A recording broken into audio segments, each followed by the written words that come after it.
அதே மாதிரி தர்மங்களை பேசுறதுனாலயோ தர்மங்களை பற்றி எழுதுறதுனாலயோ அதை பற்றி ஒரு உபன்யாசம் பண்ணுறதுனாலையோ அதை பற்றி வாசிக்கிறதுனாலையோ அதனுடைய பலன்கள் பூர்ணமாக கிடைக்காது.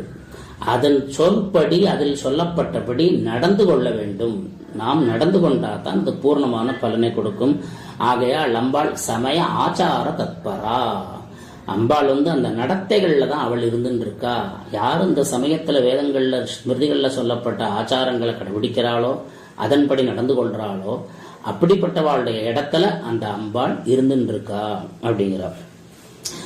சுதாப்தோ நந்தனோத்யானே ரத்னமண்டப மத்தியனாம் பாலார்க்க மண்டலாபாசம் சதுர்பாஹாம் திரிலோச்சனாம் பாஷாங்கோஷ சராச்சாபாம் தாரயந்தீம் சிவாம் ஸ்ரீயம் த்யாத்பாஜஹர்தகதம் சக்ரம் விரதஸ்தः பரமேஸ்வரீம் பூர்வோக்த தியான யோகேன சந்தித்ய ஜபமாச்சரேத். ஒரு